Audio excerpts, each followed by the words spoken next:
Hello, hello, hello. কি অবস্থা সবার? কেমন আছো তোমরা? সবাইকে আমার স্টাডি ফ্রেন্ডের এই ক্লাসে ওয়েলকাম জানাচ্ছি। আজকের ক্লাসে আমরা এইচএসসি পদার্থবিজ্ঞান, সেমিকন্ডাক্টর আর ইলেকট্রনিক্স। ইলেকট্রনিক জিনিসটা কি? ইলেকট্রনের উপর ট্রনিক্স মানে ইলেকট্রনের গতি নিয়ন্ত্রণ সংক্রান্ত বিজ্ঞান, সেটা নিয়ে আলোচনা করব। আর এই চ্যাপ্টারটা কিভাবে পড়তে হবে, কোন কোন অংশে বেশি জোর দিতে হবে, সেটা নিয়ে কথাবার্তা বলবো। তো তোমরা আমাকে কমেন্টে একটু দ্রুত জানিয়ে ফেলো আমার কথা তোমরা শুনতে পাচ্ছ কিনা, তোমাদের কানে ঢুকছে কিনা আমার কথা। আর তোমরা যারা আমাকে চিনো না তাদের কাছে পরিচয় হয়ে নিচ্ছি প্রথমেই। আমি হ্যালো হ্যালো আমি এইচআরবি। আমি বুয়েট থেকে গ্রাজুয়েশন করেছি, এখন বুয়েটে মাস্টার্স করতেছি। আর কি বলা যায়, এডুকেশন এন্ড এডুকেশন অ্যালগোরিদমের উপর আমি রিসার্চ করি। আর তোমাদের মাই স্টাডি ফ্রেন্ডে পদার্থবিজ্ঞান ক্লাস নেই, অথবা বলা যেতে পারে পদার্থবিজ্ঞানের মজা তোমাদের সাথে সেলিব্রেট করি। তো দ্যাটস দ্য থিং। আমাকে একজন ওয়েলকাম জানাইছে, থ্যাংক ইউ সো মাচ। আজকের ক্লাসে আমরা পদার্থবিজ্ঞান 2021 ব্যাচে যারা পরীক্ষার্থী আছে তাদের সিলেবাসটা দেখবো, যে আমাদের আই থিংক এই চ্যাপ্টারটাই শেষ চ্যাপ্টার এই 21 ব্যাচের জন্য। So that would be amazing. এই চ্যাপ্টারের সাজেশন পার্টটা আমি প্রথমে শুরু করব। ওকে, হাই, কেমন আছো? আমি রঞ্জন ভাইয়া শুনতেছি। আচ্ছা রঞ্জন ভাইয়া, কেমন আছেন আপনি? আমাদের ইজরাত চলে আসে। ইজরাত, কেমন আছো? হ্যালো ইজরাত। ওকে, আমি স্ক্রিনটা শেয়ার করতেছি। তোমাদের মধ্যে কেউ এখনো বলো না কিন্তু যে আমার কথা শুনতে পাচ্ছ কিনা। হুম। ওকে, তোমরা খাতা কলম ছুরি চাপাটি যা যা লাগবে পড়াশোনা করতে ওগুলো বের করে ফেলো। আর এই তো ইজরাত বলছে আসসালামু আলাইকুম। ওয়ালাইকুম আসসালাম। রাকিতা চলে আসছে। রাকিতা, কেমন আছো? এই যে একজন খুব সুন্দরী একটা কমেন্ট করেছে, আপনার শার্টটা সুন্দর হয়েছে, শুরু করে দেন তাহলে। ঠিক আছে, আমিও সেটাই বলতেছিলাম, কিন্তু কেউ বলতেছে না আমার কথা শুনতে পাচ্ছ কিনা। আচ্ছা, এই তো ইজরাত বলেছে জি ভাইয়া সব ক্লিয়ার। ওকে, তাহলে আমরা এই চ্যাপ্টারটা কিভাবে পড়তে হবে সেটা নিয়ে একটু আলোচনা করি, এবং এই চ্যাপ্টারের কোন জিনিসগুলো ইম্পর্টেন্ট সেটা নিয়ে আলোচনা করি। তো প্রথমত দেখি যে আমাদের সিলেবাসে কি আছে, মানে শর্ট সিলেবাসের অংশটা কি সেটা দেখি। তো তোমাদের কংগ্রেচুলেশন যারা শুরু থেকে এই 2021 ব্যাচের ক্লাসগুলো করেছো। পদার্থবিজ্ঞান পুরোটা তোমাদের আমরা মানে মাস্টার ইভেন্ট থেকে আমি শেষ করে দিলাম তোমাদের। আজকে আহ, আজকের পরে শুধু সাজেশন ক্লাস এবং সবচেয়ে শর্ট সাজেশন ক্লাসগুলো হবে। এবং তোমাদের পরীক্ষার আগে যেন ভয় টয় না পাও, সেটা ভয় দূর করার জন্য কি যেন বলে, ওঝার কাজ করতে হবে। বাকি পড়ানোর মতো কিছু থাকবে না আজকের ক্লাসের পরে। তো সবাইকে কংগ্রাচুলেশন, অভিনন্দন। যারা শুরু থেকেই আমার সাথে ছিলা তাদেরকে অনেক থ্যাংক ইউ। তো দেখো, সেমিকন্ডাক্টর আর ইলেকট্রনিক্স, এটা থেকে আসলে বোর্ডের সিলেবাস হিসেবে দিয়ে দেওয়া হয়েছে, অনেক কিছু বাদ দিয়েছে এবং আছে কি কি এবং কোথা থেকে কি পড়বো, আমাদের জ্ঞানমূলক অনুধাবনের জন্য কি পড়বো, আর গ এবং ঘ এর জন্য কি পড়বো, অবজেক্টিভের জন্য কোন অংশটা পড়বো সেটা একটু আগে বুঝিয়ে দিচ্ছি, তারপরে এই চ্যাপ্টারের কিছু বিষয় নিয়ে ভেতরে গিয়ে আলোচনা করতেছি। প্রথমত এখানে দেখা যাইতেছে ব্যান্ড বাজা বারাত, একটা সিনেমার নাম। অথবা হাতে ছেলেরা মেয়েরা চুলে ব্যান্ড পরে, হাতে ছেলেরা ব্যান্ড পরে, যাই হোক ব্যান্ড তত্ত্ব পড়া লাগবে। তারপর দেখা যাইতেছে যে এখানে ইলেকট্রন আর হোলের ধারণা, তারপরে হইলো কিভাবে আমরা সেমিকন্ডাক্টর বানাইতে পারি সেটার ব্যাখ্যা। তারপরে এখানে P type N type semiconductor তৈরি করা, তারপরে হইলো এটার ব্যাখ্যা করা, এবং সেমিকন্ডাক্টর বানানোর পরে দুইটাকে মিলিয়ে ডায়োড বানানো। এরপর সেগুলোকে ব্যবহার করে রেকটিফিকেশনের মতো কাজ, একমুখীকরণ এর মতো কাজ, সেগুলা তোমাদের সিলেবাসে আছে। বাকি এই অংশটার মধ্যে ব্যবহারিকও আছে। সো তোমাদের পুরো চ্যাপ্টারটাকে আমি যদি ভাগ করি তাহলে পুরো চ্যাপ্টারটা তিনটা ভাগে ডিভিশন হয়। তিনটা ভাগ, বোঝার চেষ্টা করো। অন্য সকল চ্যাপ্টারের মতো পদার্থবিজ্ঞান ফার্স্ট পেপার সেকেন্ড পেপারের সমস্ত চ্যাপ্টার থেকে এই চ্যাপ্টারের পড়ার স্টাইলটা অনেক আলাদা। আলাদা কেন ভাই? আগে যখন তুমি অন্য ফিজিক্সের চ্যাপ্টার গুলো পড়ছো তখন তোমার গ আর ঘর জন্য আমি বলছি যে কিছু সূত্র এবং কিছু ফর্মুলা বুঝেই তুমি গ ঘ দুইটা অ্যান্সার করতে পারবা, কারণ ওগুলো আসলে ম্যাথমেটিক্যাল ফিজিক্স এর অংশ ছিল। এই কারণে বাকি চ্যাপ্টার গুলো তুমি একটু গণিত বুঝলেই গ ঘ দুইটাই অ্যান্সার করতে পারতেছিলা। কিন্তু এই সেমিকন্ডাক্টর হলো তত্ত্বীয় পদার্থবিজ্ঞান দ্বারা গঠিত, মানে এটার ভিতরে থিওরিটিক্যাল নলেজ না হইলে তুমি জীবনেও ঘ শেষ করতে পারবে না। গটা হয়তো তুমি কোন রকম অঙ্ক করে পার পেয়ে যাবা, কিন্তু ঘতে তোমার ব্যাখ্যা যদি ঠিক না হয় তাহলে তুমি নাম্বার পাবা না। সো অন্যান্য চ্যাপ্টার যেভাবে আমরা ম্যাথমেটিক্যাল অংশটাকে গ ঘর জন্য আলাদা করছিলাম, এটাকে তা করা যাবে না।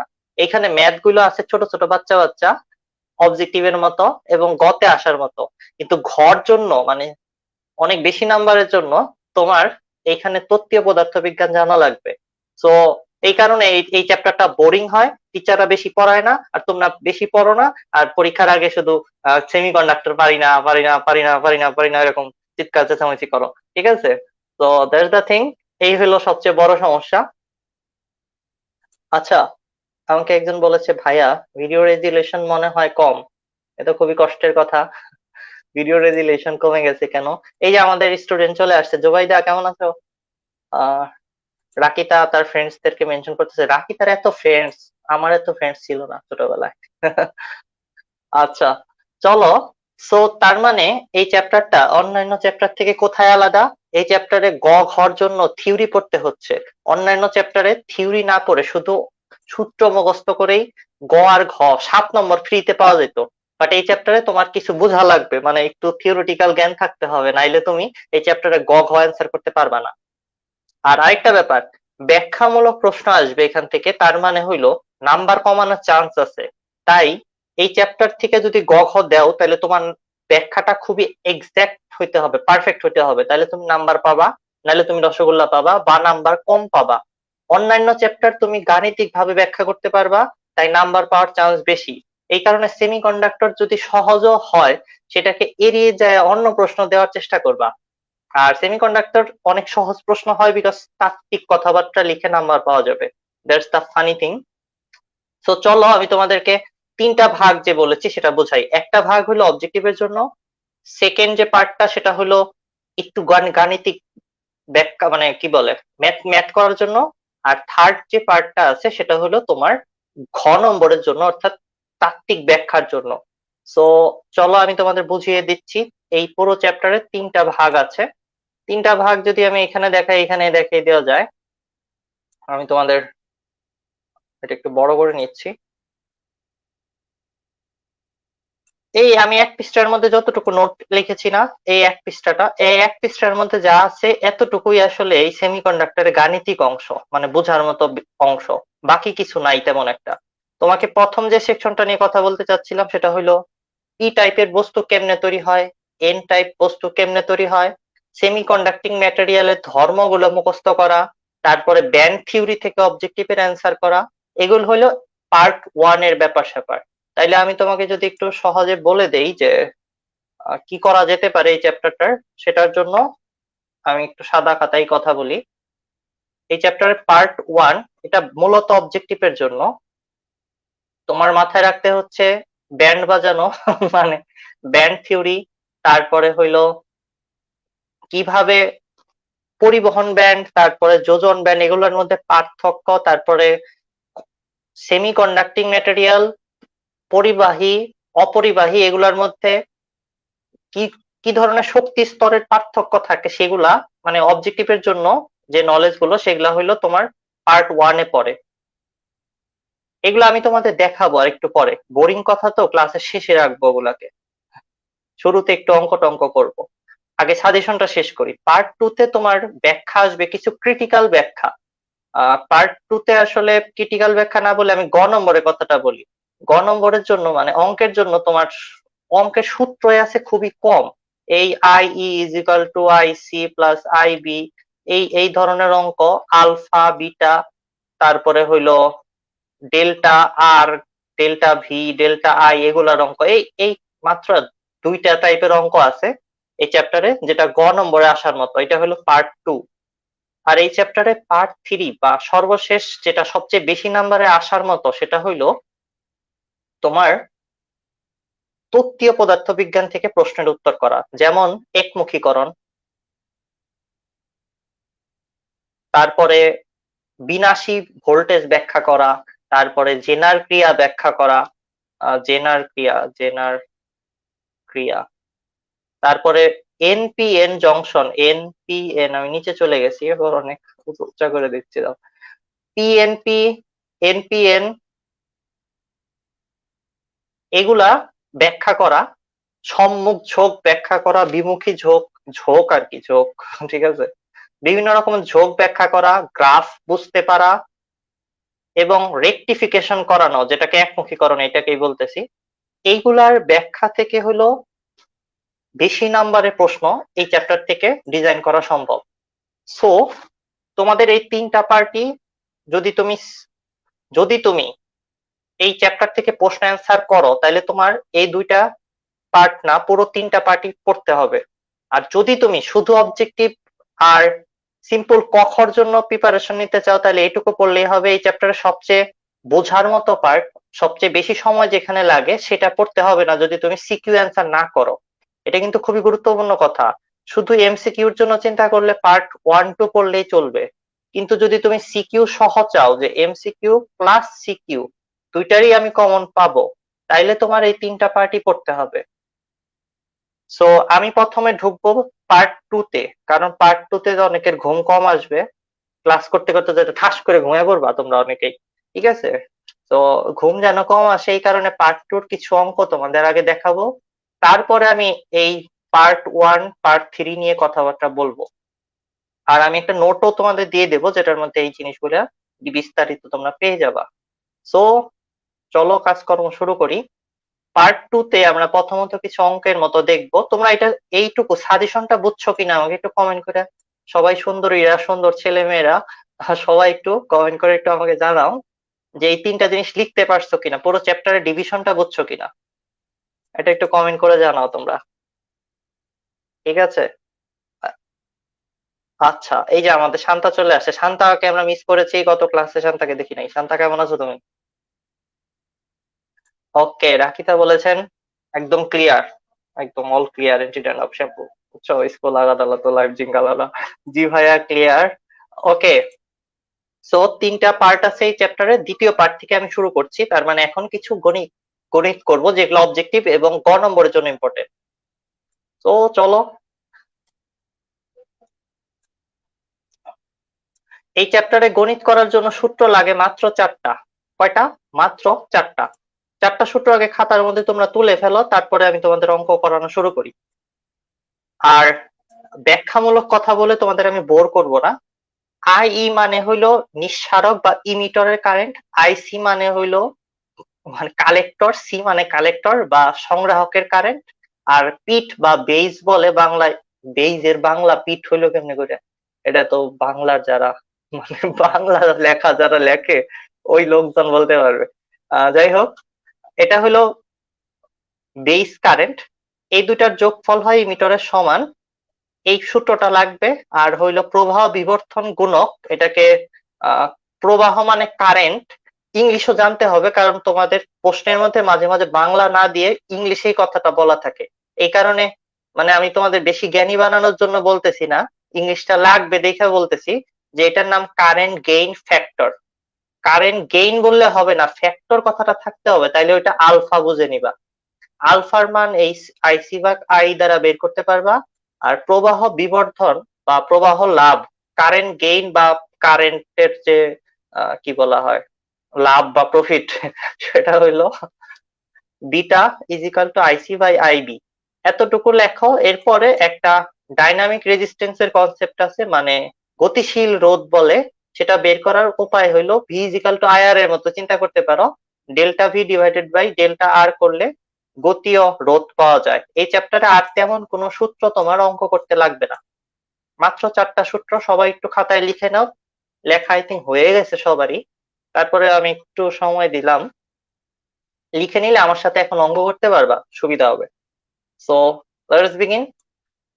একদম বইয়ের সহজ সহজ অঙ্কই আমি এখানে তোমাদের জন্য তুলে রাখছি, এখান থেকে কঠিন কিছু আসে না, তাই সহজ সহজ জিনিসই দেখো। এই এই জিনিসগুলো পড়তে একটু কষ্ট হচ্ছে তোমাদের, আমি সহজ করে বলতেছি। আহ, দাঁড়াও আমি দেখি এখানে লেখা যায় কিনা। হ্যাঁ, লেখা যাবে আই থিঙ্ক এটার উপর দিয়ে। সো প্রশ্নে দেওয়া রয়েছে যে সামথিং একটা পিএন জংশনের মধ্যে, পিএন মানে দুইটা ডায়োড এটা। সো এই জংশন মানে হলো জোড়া দিছে, একসাথে লাগাইছে জংশন বিন্দু, যেখানে অনেকগুলা ট্রেন মিলিত হয়, এটা হলো ট্রেনের জংশন। ঠিক আছে। আর এখন দেখো, বলছে বিভব পার্থক্য ডেল্টা ভি 0.2 ভোল্ট। এরপরে বলছে যে এটার মধ্যে যে প্রবাহের পার্থক্য হয় সেটা delta I is equal to 5 mA। M A আবার কি? অ্যাম্পিয়ার হলো কারেন্টের একক, এম মানে হলো মিলি অ্যাম্পিয়ার বলা হইতেছে। মিলি থেকে অ্যাম্পিয়ারে আসতে হইলে ছোট একক থেকে বড় এককে আসতে গেলে ভাগ করা লাগবে। এই যে 10⁻³ 10⁻³ দিয়ে গুণ করলে অ্যাম্পিয়ার হয়ে গেল। 5 অ্যাম্পিয়ার না, 5 × 10⁻³ অ্যাম্পিয়ার ডেল্টা আই এর মান। তো ডেল্টা ভি ডেল্টা আই আছে, আমাদের সূত্র আমরা জানি, সূত্র হলো R is equal to delta V divided by delta I. এটা দ্বারা আমরা গতি ও রোধ বের করতে চাই। তো এটার দুইটার মানই দেওয়া রয়েছে, সরাসরি বসিয়ে দিবা। এটা অবজেক্টিভেও আসলেও অনেক ছোট হয়ে যায়, এত সহজ একটা অঙ্ক করলাম আমরা, মানে এমনি করলাম প্র্যাকটিস করার জন্য, কারণ এই চ্যাপ্টারে কঠিন অঙ্ক নাই, কিন্তু কঠিন থিওরি আছে। তো থিওরি নিয়ে কথা বলবো, সমস্যা নাই। আমি এই ক্লাসে তোমাদেরকে এমন ভাবে পড়িয়ে দেবো যেন তোমার আর বাসায় এই চ্যাপ্টার দেখতে না হয়। আর যা যা দেখতে হবে অবজেক্টিভের জন্য কিছু তথ্য কথাবার্তা, সেগুলো আমি তোমাদের বলে দেব। সো মানে তোমাদের এখন সময়ের অনেক মূল্য, এটা আমি জানি। তো তোমাদের আমি এমন কিছু বলবো না যেটা তোমাদের সময়কে একটু নষ্ট করে। সো দেখো, ট্রানজিস্টরের বলা রয়েছে একটা ট্রানজিস্টরের সাধারণ পিট, এটা কমন বেস ট্রানজিস্টর বলে এই সাধারণ পিট মানে বাংলায় আর কি। এটার মধ্যে নিঃসারকের কারেন্ট মানে আই ই দেওয়া রয়েছে। তো আই ই ইমিটরের কারেন্ট দেওয়া রয়েছে 0.85 মিলি অ্যাম্পিয়ার।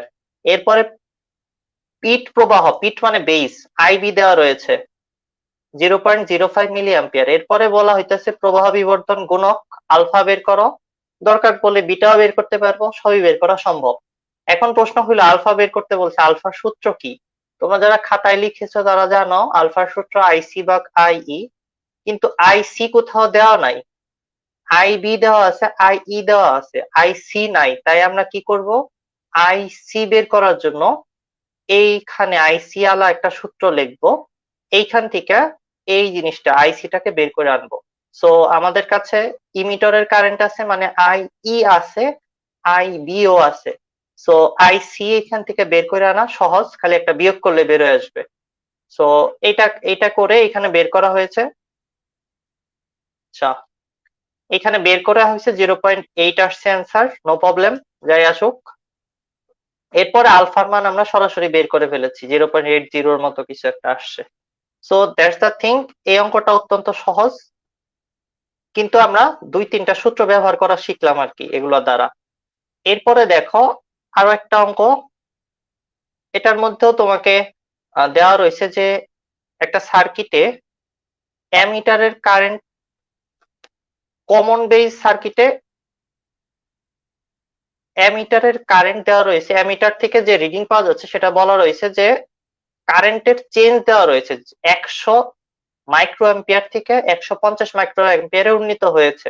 এরপরে বলা রয়েছে, আচ্ছা এখানে এরপরে বলা রয়েছে যে কালেক্টরে কারেন্টের পরিবর্তন হয় 94 থেকে, আচ্ছা আমি এগুলাকে একটু লিখি, একটা হইলো 100 থেকে বেড়ে 150 হয়েছে, আর অপর দিকে আমাদের কালেক্টরে যে আছে কালেক্টর অংশটা, সেখান থেকে কারেন্টের পরিবর্তন হয়েছে 98 টু 147। সো আমরা প্রথমত কোন ট্রানজিস্টরের কমন বেস সার্কিটে তুমি যে অ্যামিটারের রিডিং নিচ্ছ ওইটা হলো নিঃসারক থেকে টানা হয়েছে, এই কারণে তুমি এইখানে যে 100 থেকে 105 দেখতে পাচ্ছ প্রশ্নে, সেটা হলো ডেল্টা ই বের করার উপায়, মানে ইমিটরের কারেন্টের পার্থক্য বের করার জন্য দেওয়া রয়েছে। মানে 150 থেকে 100 বাদ দিলে যে 50 পাওয়ার, সেটা হলো ডেল্টা ই। আর কালেক্টরে যেটা দেওয়া রয়েছে সেটা হলো ডেল্টা সি বের করার তথ্য, অর্থাৎ 147 থেকে 98 বাদ দিলে ডেল্টা সি পাবা। এখন বাকি রইলো কি, আমি চাইলে বের করতে পারি ডেল্টা বি। সেটা কেমনে বের হবে? এইটা আসলে এই দুইটা নিচের দুইটার যোগফলের সমান। তাই আমি যদি এইটা থেকে আই ই থেকে আই সি বাদ দিয়ে দেই তাহলে আমরা পেয়ে যাব আই বি এর মান কত। কিন্তু এটা দিয়ে কি করবা? কোনো দরকার নাই। কারণ কি? আমাদের প্রশ্নে চাওয়া হয়েছে আলফা। আলফা হইলো আই সি আর আই ই দ্বারা বের করা যায়। তো দুইটাই দেওয়া আছে, তাই প্রশ্নের থেকে আর কিছু বের করার দরকার নাই। সরাসরি বিয়োগফলগুলা উপরে নিচে বসাই দিলে কাজ হয়ে গেল। সো আমি উপরে 50, সরি নিচে 50 আর উপরে 49 বসাইলেই আলফার মান পেয়ে গেছি এখানে। অত্যন্ত সোজা অঙ্ক। বাট এইখানে আগের থেকে পার্থক্য হইলো এখানে সরাসরি কারেন্ট দেয় নাই, কারেন্ট গেইন দিয়েছে বা কারেন্টের পরিবর্তন গুলো দিয়ে রাখছে। তাই তোমার বিয়োগ করে করে মান বের করে আনতে হচ্ছে। লাস্ট আরেকটা অঙ্ক করব, বোর ফিল করো না সবাই। ঠিক আছে? এখন কি করবা, মানে বেসিক ক্লাস হইলে বোর কম ফিল করা যায়, কারণ অনেক উদাহরণ এবং অনেক মজা করে পড়ানো যায়। আর পরীক্ষার সামনে তো আমি যদি এখন বেশি মজা করি তাহলে তোমাদের পরীক্ষায় প্রশ্নটা কমন পড়বে না।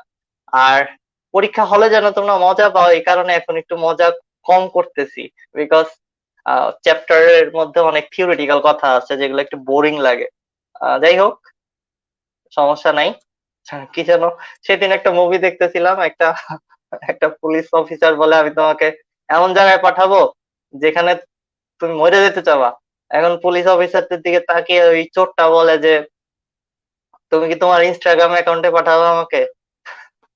ঠিক আছে, এটা মানে কি আর বলবো। রিসেন্টলি এই মুভিটা তো তোমাদের দেখার কথা, অনেকেরই অনেকে দেখবা না হয়তো, রেড নোটিস আর কি, রিসেন্টলি নেটফ্লিক্সে বের হয়েছে, পরশুদিন আই থিংক বের হয়েছে। আচ্ছা দেখো, একটি ট্রানজিস্টরের নিম্নলিখিত রাশিগুলোর পরিমাপ করা হয়েছে। আইসি দেওয়া আছে, আইবি দেওয়া আছে, আলফা বের করতে বলা হয়েছে, বিটাও বের করতে বলা হয়েছে, নিঃসারকের কারেন্ট আইও বের করতে বলা হয়েছে। সো এই অঙ্ক অত্যন্ত সহজ। আইসি দেওয়া আছে, আইবি দেওয়া আছে। তো তুমি জানো নিঃসারক কারেন্ট ইজ ইকুয়াল টু আইসি আর আইবির যোগফল, তাই দুটাকে যোগ করলে তুমি পেয়ে যাবা হলো আইই এর মানটা। তো এটা অত্যন্ত সহজ, এখানে যা যোগ করে দিলে হবে। এরপর আলফার সূত্রে বসাবা, আলফার সূত্র আর বিটার সূত্র বসাবা। এখানে অনেক কিছু আজগবি আজগবি সূত্র বানিয়ে কাজ করার চেষ্টা করছে, তুমি সরাসরি আলফা বিটার আমি যে সূত্র একটু আগে শিখিয়ে দিয়েছি এখানে লেখা রয়েছে পাশেই, এই যে এগুলা বসিয়ে আইসি বাই আইসি বা আইবি করে আলফা বিটা দুইটাই বের করে ফেলবা, অঙ্ক শেষ। এখানে দেখো তোমাদের বইয়ে beta is equal to alpha by one I minus alpha এভাবে আরেকটা সূত্র বানানোর চেষ্টা করছে। এত সূত্র মাথায় নিয়ে পরীক্ষার হলে মাথা গরম করে যাওয়ার কোনো দরকার নাই। সূত্র মাত্র চারটাই, এই চ্যাপ্টার পুরোটা কাভার হয়ে যাবে।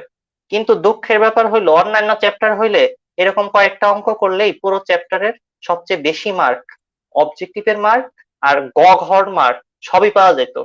কিন্তু এই চ্যাপ্টারে তা তুমি পাবা না। এই চ্যাপ্টারে এই অঙ্কগুলা করলে তুমি হয়তো দুই একটা অবজেক্টিভ সলভ করতে পারবা আর শুধু গ নাম্বার অ্যান্সার করতে পারবা। তো এই চার ধরনের অঙ্ক করলে মাত্র একটুখানি লাভ হইলো, খুব বেশি লাভ হয়ে যাবে না কিন্তু। So that's the thing. তোমরা অঙ্কগুলো বুঝতে পারছো কিনা? সূত্র ব্যবহার করে জাস্ট করা হয়েছে, কিছুই বোঝার দরকার নাই, জাস্ট সূত্রের মধ্যে বিভিন্ন কিছুর মান বসিয়ে করা হয়েছে। আমাকে একটু কমেন্টে জানাও কোনো প্রশ্ন থাকলে এটার উপরে। এই কমন বেস ট্রানজিস্টরের মেকানিজম বোঝা লাগবে যদি তোমরা ট্রানজিস্টর থেকে আসলে সিকিউ পরিপূর্ণভাবে অ্যান্সার করতে যাও, যেটা নিয়ে এখন কথা হবে। তো আহ তোমাদের বুঝেছি ভাই, রাকিটা শুধু বুঝেছে, বাকিরা কি বুঝো নাই নাকি? ইসরাত জাহান, এই একটু কমেন্টে লেখো, ঘুমিয়ে গেল নাকি তোমরা? আচ্ছা, ইসরাত বুঝেছে, রাকিটা বুঝেছে, বাকি কেউ বুঝে নাই, এতে দুঃখের কথা। বাকিরা কি কথা শুনতেছো না নাকি বুঝতেছো না কিছুই? আচ্ছা, যাই হোক, চলো এখন আমরা part one and three, I think হ্যাঁ পার্ট টু শেষ করলাম। এই চ্যাপ্টারে তিনটা পার্ট আছে, আমাদের পার্ট ওয়ান এবং থ্রি নিয়ে এখন একটু কথাবার্তা বলবো। আগেই বলে দিতেছি, পার্ট ওয়ান এন্ড থ্রি একদমই বোরিং অংশ, বিকজ থিওরিটিক্যাল কথা বলবো এখন। বাট থিওরিটিক্যাল কথা হইলো এই জিনিসগুলোর বেসিকটা আমার কাছে অনেক, আমি যেহেতু তত্ত্বীয় পদার্থ বিজ্ঞান তথা ফান্ডামেন্টাল ফিজিক্স এর স্টুডেন্ট, সো এই কারণে আমার কাছে ভালোই লাগে, বাট তোমাদের কাছে কেমন লাগবে আমি জানি না। তো চলো দেখি একটু কথাবার্তা বলি। এই তো আরেকজন বলেছে বুঝেছি, থ্যাংক ইউ। তোমার নাম দেখতে পাচ্ছি না, বাট থ্যাংক ইউ, বলার জন্য ধন্যবাদ।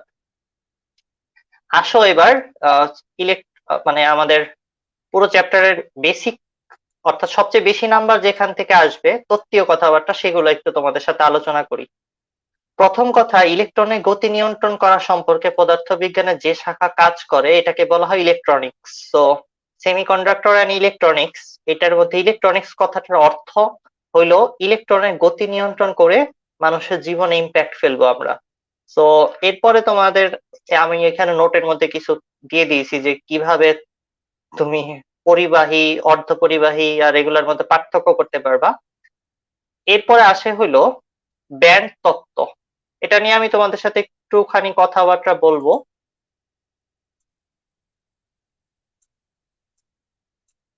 খুবই স্বল্প পরিমাণে ব্যান্ড তত্ত্ব নিয়ে একটু কথাবার্তা। দেখো, যদি আমরা একটা পরমাণুর ভিতরে বিভিন্ন কক্ষপথে ইলেকট্রনের কথা চিন্তা করি, তাহলে ইলেকট্রন গুলো এই দিক দিয়ে আছে। সো ধরো এই একটা ইলেকট্রন, এটার শক্তি কত সেটা যদি লিখতে চাই, তাহলে আমাদের গ্রাফের মধ্যে যদি একে দেখাইতে চাই, হইতে পারে এটার শক্তির মান হলো সামথিং দ্বিতীয় শক্তি স্তরে আছে। সো এটার মধ্যে যে শক্তি আছে, ঠিক আছে, সেটার মান মনে করো E2 বললাম। আর এই যে প্রথম শক্তি স্তরে যেটা আছে, সেটার মান মনে করো E1 বললাম। তো এই ইলেকট্রন দুইটার শক্তি আমরা এইভাবে গ্রাফের মধ্যে এভাবে প্রকাশ করতেই পারি। তাহলে এরকম একটা এক একটা লাইন পাওয়া যাবে, এগুলা কি লাইন। কিন্তু আমাদের এই লাইন লাইন থাকবে না যদি অনেকগুলো ইলেকট্রনের কথা চিন্তা করো। একই শক্তি স্তরের ভিতর তো একটা ইলেকট্রন থাকবে এরকম কিছু না, আরো ইলেকট্রন থাকতে পারে। এই আরো ইলেকট্রন আশেপাশে থাকাতে, যদি সুন্দরী মেয়ে আশেপাশে বসে, তাহলে দেখবা সুন্দর ছেলেরা অত বেশি নড়াচড়া করে না, একটু স্মার্ট হয়ে বসার চেষ্টা করে। আবার আহ, আশেপাশে সুন্দর ছেলে দেখলে মেয়েরা ক্যাটওয়াক করার মতো, বিড়ালের মতো সুন্দর করে হাঁটাহাঁটি করে। সো এই যে মানুষের মধ্যে যে পরিবর্তন দেখা যায়, ইলেকট্রনের মধ্যে এমন পরিবর্তন দেখা যায়। ইলেকট্রনের সাথে অন্য স্পিনের আরো ইলেকট্রন থাকলে তাদের শক্তির একটা রেঞ্জ পাওয়া যায়, একটা নির্দিষ্ট মান পাওয়া যাবে না। মনে করো এটা 10 জুল বললাম, এরকম বলা যাবে না। কারণ ইলেকট্রন যখন শক্তি স্তরে থাকে তখন তার শক্তি একদম ফিক্স না। এখানে থাকা অনেকগুলো ইলেকট্রনের শক্তি তো একদম একটা ফিক্স লাইন দ্বারা প্রকাশ করা যাবে না। তখন কি করতে হয়? তখন এই লাইনের পরিবর্তে একটা শক্তির রেঞ্জ বলতে হয়, যে দ্বিতীয় কক্ষপথে যারা আছে তাদের হয়তো শক্তি 10 জুল থেকে সামথিং 20 জুলের মধ্যে হবে, 10 থেকে 20-এর মধ্যে হবে। তার মানে এই পুরো জিনিসটা যেটা একটা লাইন ছিল, এখন হয়ে যাবে একটা একটা রেঞ্জ। একটা রেঞ্জ দেখতে কেমন হইলো এটা? এই লাইনটা এখন কি হয়ে গেছে? একটা রেঞ্জের মতো। এই রেঞ্জটা দেখতে কেমন হয়েছে? মেয়েরা মাথায় পরে আর ছেলেরা হাতে পরে, একটা ব্যান্ডের মতো হয়ে গেছে। এটাকেই বলে ব্যান্ড তত্ত্বের মূল কথা। ব্যাস, ব্যান্ড তত্ত্ব কি সেটা তুমি জেনে গেলা। এগুলা কেন লাগবে? খ নম্বরে লাগবে, আর কোনো কাজে লাগবে না। ওকে। এখন আসো, ব্যান্ড তত্ত্ব বোঝার পরে এইভাবে যাইতে থাকলে সর্বশেষ একটা উপরের দিকে যাইতে থাকলে ইলেকট্রন, মানে বাইরের শক্তি স্তর, মানে এই প্রথমটা থেকে দ্বিতীয়টা থেকে একদম বাইরের দিকে যেতে যেতে এমন পর্যায়ে পৌঁছাবে যে ইলেকট্রন আর ওইখানে থাকবে না, চলা শুরু করবে। তো সবার বাইরের দিকে উপরের দিকে যে শক্তির ব্যান্ড, এটাকে বলা হইতেছে পরিবহন ব্যান্ড। এখানে এই জিনিসগুলো ব্যাখ্যা করা আছে আমার এই নোটের ভিতরে, কিন্তু এই নোটের লেখা তোমরা বুঝতে পারবে না, কারণ এটা অনেক আগের নোট। আর আমি লিখছিলাম তোমাদের জন্য না, আমার নিজের জন্য। তো এখানে একটা গুরুত্বপূর্ণ কথা তোমাদের দেখাচ্ছি। এই যোজন ব্যান্ড মানে যোজ্যতা স্তরের শেষ শক্তি স্তরটা থেকেও যদি ইলেকট্রন বাইরে চলে আসে, আরো বেশি শক্তি পায়, ইলেকট্রনকে শক্তি দিলে আস্তে আস্তে সে বাইরে আসতে শুরু করে। এত শক্তি যদি পাওয়া যায় যে সেটা সেটা ফ্লো করে, মানে একটা লোহার মধ্যে হাত দিছ, ওটার মধ্যে কারেন্ট চলে আসতেছে, তার মানে ইলেকট্রন প্রবাহ শুরু হয়ে গেছে। ওই জায়গাটাকে বলা হয় পরিবহন ব্যান্ড। যোজন ব্যান্ড আর পরিবহন ব্যান্ড, এই দুইটার মধ্যে যে পার্থক্য থাকে এটাকে বলা হয় নিষিদ্ধ ব্যান্ড। কারণ কি? ধরো এইটা হইলো, ধরো এটাই যোজন ব্যান্ড, এটা হলো যোজন ব্যান্ড, আর এটা হইলো পরিবহন ব্যান্ড, পরিবহন। আচ্ছা, এই দুইটার মধ্যে যে পার্থক্যটা, এটাকে বলা হয় নিষিদ্ধ ব্যান্ড। মানে এইটুকু শক্তি পাইলে ইলেকট্রন একবারে বাইর হয়ে প্রবাহ হওয়া শুরু করে দেবে। তো নিষেধের ব্যাপারটা কি? নিষেধ হইলো এখানে আর ঘুরবে না সেই ইলেকট্রনটা, এই পরমাণু থেকে বাইরে চলে যেতেছে।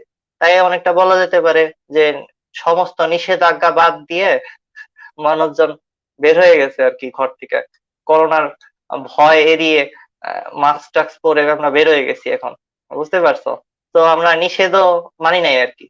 এটাকে বলা হয় ইংরেজিতে ফরবিডেন ব্যান্ড।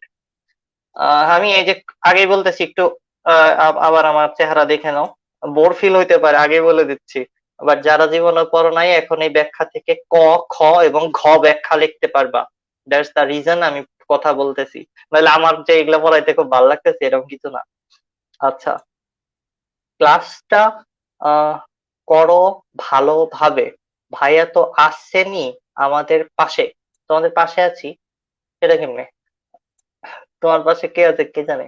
আচ্ছা, এই অধ্যায় কিছু বুঝি না, ফারিহা বলতেছে। সমস্যা নাই, এই কারণে এই শেষের দিকে তোমাদের যারা কিছুই কখনো পড়ো না এই চ্যাপ্টার থেকে, তাদেরকে সাহায্য করতেছি। তো একদম যারা কিছুই বোঝো না তাদের জন্য রাকিতা, থ্যাংক ইউ। ওকে ভাইয়া, এটা কি আপনার হ্যান্ডরাইটিং? এটা হলো পরীক্ষার আগে লেখা, ঘষা মাজা করে একটা লেখা।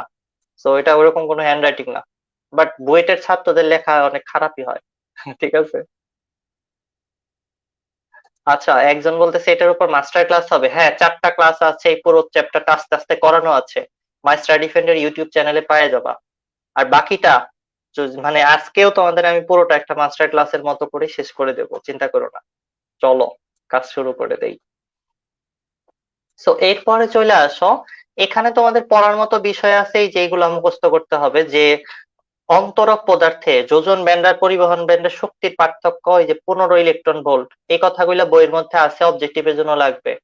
পরিবহন ব্যান্ড যদি বলে, মানে সরি, পরিবাহক পদার্থ যদি হয়, তাহলে ওটার মধ্যে তো যোজন ব্যান্ড আর পরিবহন ব্যান্ডের মধ্যে শক্তির কোনো পার্থক্যই নাই, কারণ একটুখানি ধাক্কা মারলে পরিবহন পরিবাহক পদার্থের মধ্যে ইলেকট্রিসিটি পাস হয়।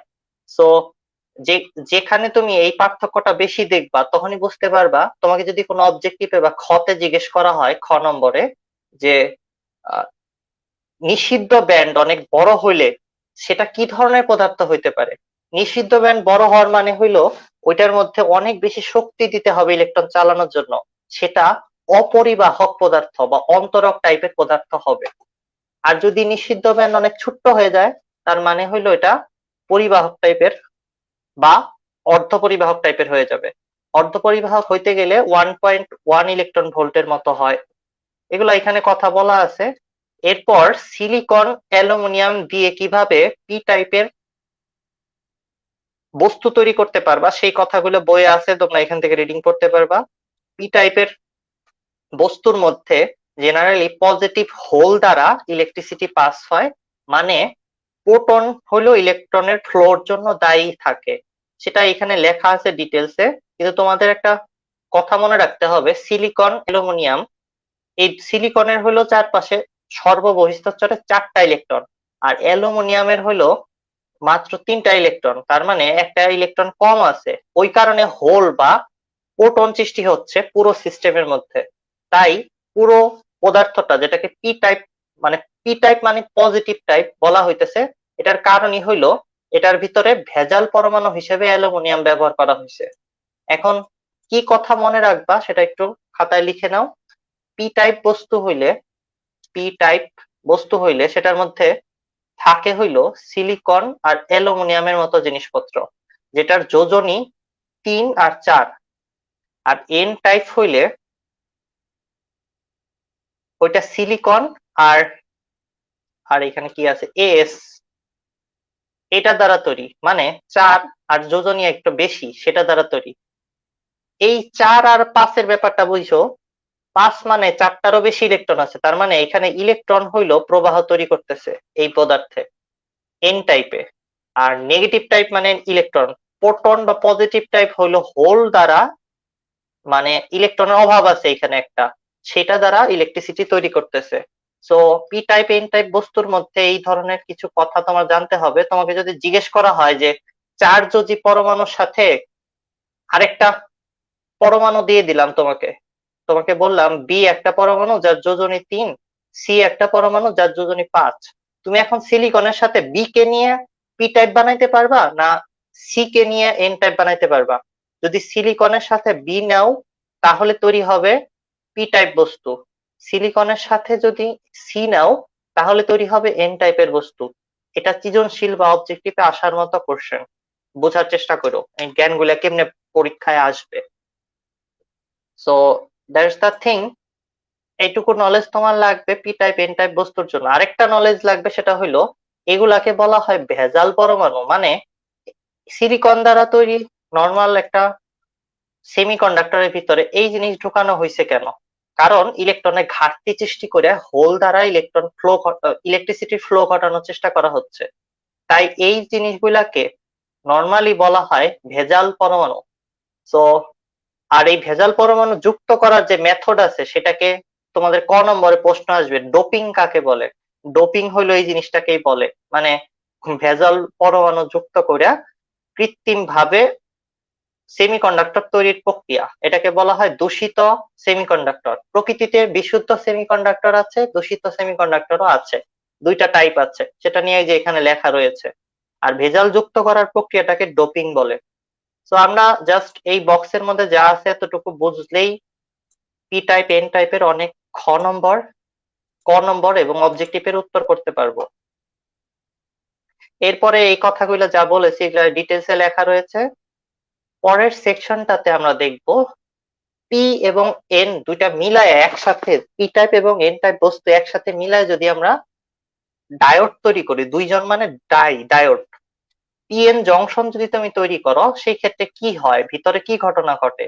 পিএন জংশন হইলে পজিটিভ আর নেগেটিভ চার্জ মাঝখান থেকে কি হয়, অনেকগুলা মিলে একটার একটাকে নিউট্রাল করে দেয়, তাই মাঝখানে একটা বিভব প্রাচীর তৈরি হয়। মানে সোজা কথা বুঝিয়ে বুঝিয়ে বলি, আমি কোথায় চলে গেলাম? আচ্ছা, পি এবং এন টাইপ যখন পরস্পরের সাথে মিলায় দিচ্ছ, ব্যাপারটা অনেক রোমান্টিক হয়ে যাচ্ছে। আচ্ছা দেখো, পি এবং এন টাইপ যখন পরস্পরের সাথে মিলাই দিচ্ছ তখন এই যে কিছু অঞ্চলে পজিটিভ আর নেগেটিভ মিলে বিয়ে শাদী করে চলে গেছে, বুঝছো? মানে ওরা আর অ্যাক্টিভ নাই, মাঝখানে যে অংশটা সেখানে একটা বিভব প্রাচীর তৈরি হয়ে যাবে। এই বিভব প্রাচীরের যে অংশটা, সেটার কারণে ইলেকট্রিসিটি এক পাশ থেকে আরেক পাশে যাইতে পেইন হবে, মানে সহজে যাওয়া আসা করতে পারবে না। এখন এই যে জিনিসটা বানাইলাম এটাকে আমরা বলতেছি ডায়োড। ডায়োডের মাঝখানে থাকে বিভব প্রাচীর, আর এই পিএন ডায়োডকে পিএন জংশনও বলতে পারো। এটার মধ্যে কেমনে বিভব প্রাচীর তৈরি হয় সেটার কথাটা এখানে আরো ডিটেলসে বাংলায় লেখা রয়েছে, তোমাদের পড়তে খুব কষ্ট হবে, তাতে আমার কিছু করার নাই। ঠিক আছে, এখন দেখো, যদি পজিটিভ টাইপের চার্জ গুলা নেগেটিভ টাইপের দিকে যাইতে চাইতেছে, মাঝখানে মনে করো বাধা আসছে, এই যে ডানে তোমার নেগেটিভ সাইডে মনে করো ডানে মেয়েরা রয়েছে, পাশে ছেলেরা রয়েছে, এখন মাঝখানে একটা ছোটখাটো লেক মনে করো। এখন যদি আরো ছেলে এদিক দিয়ে ফোর্স দেয়, ধাক্কা দেয়, আর মেয়েরা ওই দিকে আসতে চায়, তাহলে কি হবে? তাহলে খুব সহজেই পি থেকে এন এর দিকে কারেন্ট যাওয়া শুরু করবে। তাই এই জিনিসটাকে বলা হয় সম্মুখী ঝোঁক। তোমাদের একটু সহজভাবে যদি বুঝিয়ে বলি, পজিটিভ টাইপের বস্তু সেটাকে এমনি আঁকা হয়, আর নেগেটিভ টাইপটাকে এমনি আঁকা হয়। পজিটিভ টাইপ আর নেগেটিভ টাইপ, এটার মধ্যে পজিটিভ টাইপে যদি এদিক দিয়ে বিভব দিয়ে ধাক্কা দেওয়া হয়, মানে কোষের প্লাস প্রান্ত লাগিয়ে দাও, আরো পজিটিভ করো, আর নেগেটিভ প্রান্তে যদি এদিকে মেয়ের সংখ্যা বাড়িয়ে দাও, ছেলে মেয়ে দুইজনের সংখ্যা বেড়ে গেলে মাঝখানে সেতু তেমন কাজে লাগবে না, ছেলে আর মেয়ে একজনের সাথে আরেকজন দেখা করবেই। তার মানে এইভাবে সংযোগ করলে কারেন্ট পাস হবে। এটাকে বলা হয় সম্মুখী যোগ বা ফরওয়ার্ড বায়াস, এফবি। এটা কিন্তু এফবি, ফেসবুক না, ঠিক আছে? এটা হলো ফরওয়ার্ড বায়াস। আর এর উল্টা ঘটনা যদি ঘটাও, এর উল্টাটা যদি ঘটাও, মানে প্লাসের সাথে তুমি নেগেটিভের সংযোগ ঘটাই দিলা, মানে এইখানে থাকা ছেলেদের বললা পাশে আরেকটা গার্লস স্কুল আছে, এই নদী পার হওয়ার দরকার নাই ভাই, ঠিক আছে? আর এই মেয়েদের যদি বলো যে না এই পাশে আরেকটা হাই স্কুল আছে, তাহলে কি হবে? এই মেয়েরা করবে কি, এইদিকে চলে আসবে, আর ছেলেরা ওইদিকে চলে আসবে। তার মানে এই দিক দিয়ে যে ফ্লো হওয়ার কথা সেটা কোনোদিনও হবে না। এদিকে ফ্লো আর হবে না। সো এই এই জায়গাটায় বিভব প্রাচীর, এখানে যে প্রাচীর আছে লেকের পরিমাণটা এটা এতটুকের পরিবর্তে এতখানি বাইরে এতখানি হয়ে যাবে। তার মানে এই জায়গায় এটাকে বলা হয় রিভার্স বায়াস, মানে উল্টা দিকে ছেলের সাথে ছেলের সংযোগ ঘটাও নাই, প্লাসের সাথে এই প্লাসের সংযোগ ঘটাও নাই, মাইনাসের সাথে মাইনাসের সংযোগ ঘটাও নাই, তার উল্টাটা করছো। এই জায়গায় যেটা করছি, এই যে এইদিকে তাকিয়ে দেখো, নেগেটিভ অংশ প্লাসের সাথে যুক্ত করে দিছি। এই কারণে এই জায়গা দিয়ে কোনো ইলেকট্রিসিটি পাস হবে না। এই পুরো কি বলা যেতে পারে সেমিকন্ডাক্টরটা আমাকে কোনোভাবে ইলেকট্রিসিটির ফ্লো দিচ্ছে না। সো এইটাকে বলা হয় রিভার্স বায়াস বা ব্যাকওয়ার্ড বায়াস বা বিমুখী ঝোঁক, বাংলায় বলে বিমুখী ঝোঁক, সম্মুখ চোখ আর বিমুখী চোখ। এখানে একটা কথা জানার মতো আছে, সেটা হইলো এখানে বিভব প্রাচীর থাকে না, প্রাচীরের 12টা বেজে যায়, প্রাচীর থাকে না, প্রাচীর ব্রেক হয়ে যায়। আর এখানে প্রাচীর বাইরা যায়, প্রাচীর অনেক, প্রাচীর প্রশস্ত হয়, প্রশস্ত হয় মানে প্রাচীর ভিতর মাঝখানে যে আমি তোমাদের দেখাচ্ছিলাম এখানে, এই মাঝখানের অংশটা এটা আরো বেশি শক্ত হয়ে যায়।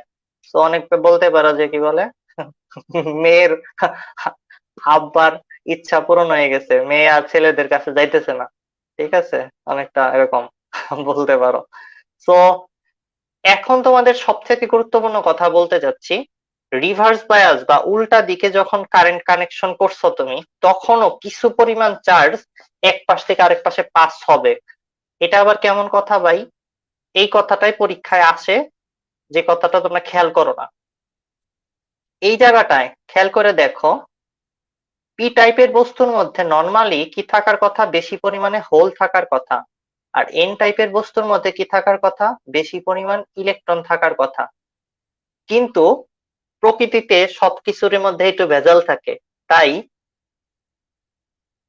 এইখানেও কিছু ইলেকট্রন অবশ্যই আছে, আর এই জায়গায়ও সামান্য পরিমাণে প্রোটন অবশ্যই আছে। সো পি টাইপ এবং এন টাইপের বস্তু হইলেও তাদের মধ্যে অপোজিট আয়ন থাকে। তাই তুমি যখন এটাকে বলতেছো ব্যাকওয়ার্ড বায়াস বা রিভার্স বায়াসে আছে, মানে বিমুখী ঝোঁকে আছে, তখন কিন্তু এইগুলার ভিতরে থাকা লুকিয়ে থাকা হোল গুলা, মানে নেগেটিভ টাইপের পদার্থের ভিতরে থাকা পজিটিভ আয়ন গুলা, আর পজিটিভ টাইপের ভিতরে থাকা নেগেটিভ আয়ন গুলা মানে ইলেকট্রন গুলা, তখন কিন্তু এইরকম, অর্থাৎ ফরওয়ার্ড বায়াসে চলে আসবে। কথাটা অনেকের বুঝতে কষ্ট হবে, আমি কথাটাই সোজা বাংলায় বলি।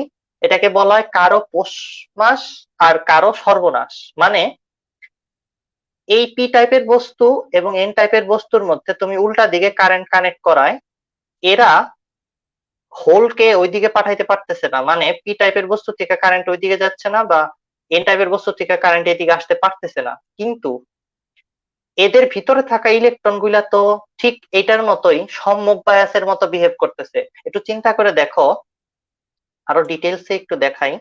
এই কারণে বলছিলাম তত্ত্বীয় পদার্থবিজ্ঞান আমার পড়াইতে ভালো লাগে, কিন্তু অনেকে বোর ফিল করে, কিচ্ছু করার নাই।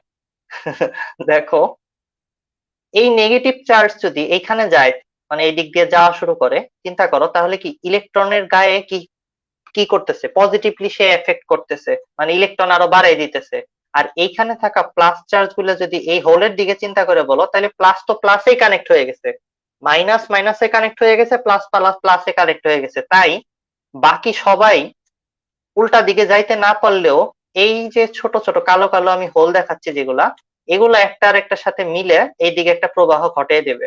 তার মানে আমি যে বলতেছিলাম এইদিকে ব্যাকওয়ার্ড বায়াসে প্রবাহ ঘটে না, এই কথাটাও সম্পূর্ণ সত্যি কথা না। উল্টা দিকেও কারেন্ট চলবে, এই কারেন্টটা খুব কম হবে। এটাকে বলা হয় মাইনর চার্জ ক্যারিয়ার দ্বারা মাইনর প্রবাহ বা কম প্রবাহ। অনেকটা এখন যারা বুঝো নাই একদমই তাদের জন্য বলতেছি। ধরো আমার এই হাতে অনেকগুলা ছেলে আছে, এই হাতে অনেকগুলা মেয়ে আছে। আচ্ছা, এটা একটা রুম, এখানে অনেকগুলা ছেলে আছে, এখানে অনেকগুলা মেয়ে আছে। এখন কোন কারণে ছেলেদের আশেপাশের গার্লস স্কুলের খবর দিয়ে দিছি, তো ছেলেরা ওইদিকে চলে গেছে।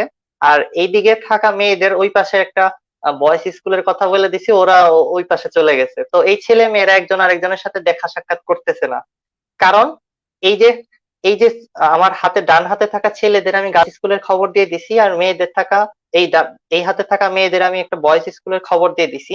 এতে হয়েছে কি, এদের মধ্যে যে মিলন ঘটার কথা সেটা আর ঘটতেছে না। এটাকেই ব্যাকওয়ার্ড বায়াস বা বিমুখী ঝোঁক বা আর কি বলা যায়, রিভার্স বায়াস বলে। কিন্তু এই হাতে থাকা ছেলেদের মধ্যে দু একটা মেয়েও ছিল, মানে কম্বাইন স্কুল কলেজ। তো এই দু একটা মেয়ের জন্য কিন্তু ওই ওই ওইদিকে কোন গার্লস স্কুলের খবর কোনো ম্যাটার করে না। আর এইখানে থাকা মেয়েদের জন্য, মেয়েদের মধ্যেও কিছু ছেলে ছিল, কম্বাইন স্কুল কলেজ তো আছেই জানোই তো। তো কম্বাইন স্কুল কলেজের কিছু মানে মেয়েদের সাথে থাকা কয়েকজন ছেলে, তারা কিন্তু ওই কোনো বয়েজ স্কুলের দিকে ছুটবে না, কারণ ওদের তো ওরা তো ছেলে, ঠিক আছে, কোনো ঝামেলা নাই তো ওদের মধ্যে। তো ওরা চাইবে যে বাকিরা যেখানে খুশি যাক গা, আমরা তো পরস্পরের কাছাকাছি আসতে পারি। তো মেয়েদের হোস্টেলে থাকা ছেলেরা আর ছেলেদের হোস্টেলে থাকা মেয়েরা, এরা হইলো খুব কম সংখ্যায় কিন্তু একজন আরেকজনের সাথে তারা মিলে যাবে।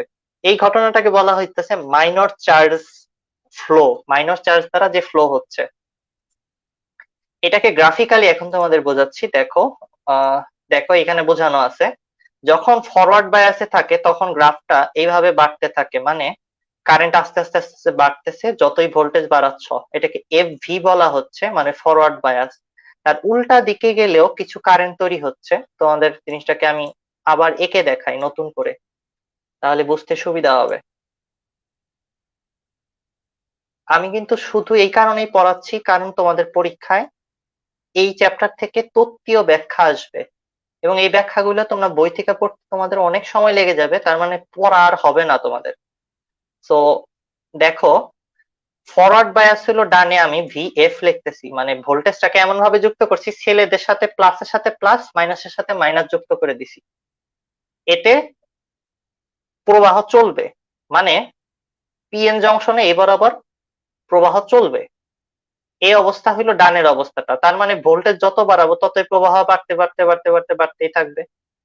আর উল্টা দিকে এটাকে আমরা বলতেছি ভি রিভার্স, ভিআর, মানে উল্টা দিকে। এবার হইলো করছি কি, দুই নাম্বারই করছি, ছেলেদের অন্য একটা গার্লস স্কুলের খবর দিয়ে দিছি, আর মেয়েদের একটা কাছে বয়েজ স্কুলের কথা বলে দিছি। এইখানে হবে কি, এত বেশি করে, এই যে এরকম এত বেশি, একটু আগে যেরকম, সরি এটা কি হলো, এটা এটা এখানে চলে আসলো কেন? আচ্ছা, ওকে ওকে, যাই হোক, আবার একটু ড্র করে দিচ্ছি। এইখানে যেমন অনেক রেটে বাড়তেছিল ওইরকম বাড়বে না, উল্টা দিকে যে ঘটনা ঘটবে ব্যাকওয়ার্ড বায়াসে বা আর আর কি বলতেছিলাম, রিভার্স, এইদিকে যেটা হবে সেটা হইলো আস্তে আস্তে একটু একটু কারেন্ট পাস হবে, মানে এটা খুব এরকম এরকম এরকম করে একটু একটু একটু একটু হবে। এই যে দেখো, এই জায়গায় যে আমি আর একটু জুম করে দেখাচ্ছি, এই জায়গায় তোমাদের সরাসরি সৃজনশীলে গ্রাফ এঁকে প্রশ্ন করবে এইখানে কারেন্ট কোথা থেকে আসলো ব্যাখ্যা করো। এইখানে তৈরি হওয়া সামান্য কারেন্ট, সামান্য পরিমাণ কারেন্ট কোথা থেকে আসলো ব্যাখ্যা করো। তখন তো তুমি হা করে তাকায় থাকবে, মানে খ নম্বর এটা কি দিল, বা ঘ নম্বর এটার কি ব্যাখ্যা করতে বলতেছে, কিছুই বোঝা যাইতেছে না। গ্রাফের মধ্যে এই পয়েন্টটা কোথা থেকে আসলো, এইটুকু কারেন্ট কেন সৃষ্টি হয়, এটা ব্যাখ্যা করতে দিলে বাংলাদেশের অধিকাংশ ছাত্রছাত্রী কিছুই লিখতে পারবে না। সো তোমরা যারা ক্লাস করতেছো তোমরা পারবা। তোমরা কি করবা, এই কারেন্টটা কোথা থেকে আসলো, ওই যে ছেলেদের হোস্টেলে কিছু মেয়ে ছিল এবং মেয়েদের হোস্টেলে কিছু ছেলে ছিল, ওইখান থেকে আসতেছে। মানে এটাকে বলবো আমরা পিছনের দিকে ব্যাকওয়ার্ড যে কারেন্টটা তৈরি হচ্ছে এটাকে আই ফরওয়ার্ড বলতে পারো, আর এইদিকে যেটা উল্টা দিকে সেটা আই ব্যাকওয়ার্ড বা আর আই রিভার্স কারেন্ট বলতে পারো।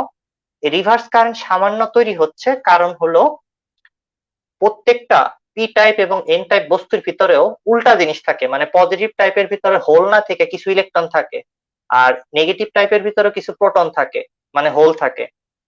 ওইটার জন্য এই কারেন্ট তৈরি হচ্ছে। তো এটাকে বলা যেতে পারে, এই কারেন্টটার মূল ব্যাখ্যাটা হলো মাইনর চার্জ ক্যারিয়ার দ্বারা, বা মাইনর ইন বাংলা কি, মেজর, মুখ্য, আর গৌণ, হ্যাঁ গৌণ, গৌণ আধান বাহক, আধান বাহক দ্বারা তৈরি হওয়া কারেন্ট তৈরি হচ্ছে। সো এই ব্যাখ্যাটুকু এতটুকু লিখতে পারলে ফুল নাম্বার পেয়ে যাবা।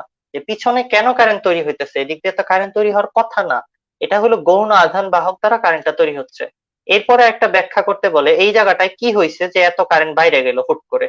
এই জায়গাটাকে বলা হয় এই যে হুট করে একটা পয়েন্টে আইসা এভাবে যদি কারেন্ট বেড়ে যায় এখানে হুট করে এতখানি, তার মানে হইলো পিএন জংশনটা অতিরিক্ত ভোল্টেজের কারণে আমাদের সেমিকন্ডাক্টরটা ফেল করে নষ্ট হয়ে গেছে। মানে একটা সেমিকন্ডাক্টর নষ্ট করার বুদ্ধি যদি কেউ জিজ্ঞেস করে, বলবা ব্যাকওয়ার্ড বায়াসে বা কি বলা যেতে পারে বিমুখী ঝোঁকে অনেক বেশি ভোল্টেজ বাড়িয়ে দাও, তাইলে আস্তে করে দেখা যাবে এইদিকে কারেন্ট ফ্লো হওয়া শুরু হয়ে যাবে, মানে এই জিনিসের মেকানিজম নষ্ট হয়ে যাবে। সো এইখানে যেটা হয়েছে এটাকে বলা হয় বিনাশী ভোল্টেজ। বিনাশী ভোল্টেজ মানে এই জায়গায় বিনাশী ভোল্টেজের মান কত যদি জিজ্ঞেস করে, এই বরাবর যে মানটা পাবা এটা যদি 100 হয় তাহলে 100, -100 বললে -100, যেভাবেই থাকুক প্রশ্নে বিনাশী ভোল্টেজ এর মান গ্রাফ থেকে বের করা যায়। এই যে দেখো আমি এখানে আমি যে নোটটা তোমাদের দিয়ে দেবো এখানে অনেকগুলো নাম লেখা আছে, এটাকে বলা হয় জেনার বিভব, ব্রেকডাউন ভোল্টেজ বা বিনাশী ভোল্টেজ বা বিনাশী বিভব। 4-5টা কথা দ্বারা পরীক্ষায় প্রশ্ন আসতে পারে, কোনোটাই যেন আমার ছাত্রছাত্রীরা পরীক্ষায় মিস না করো সেই জন্য 3-4টা কথা যা আছে সব লিখে দেওয়া আছে। So that's it. এই পর্যন্ত হলো তোমরা যতটুকু বুঝাইছি, কেউ কি কিছু বুঝতে পারছো আদৌ?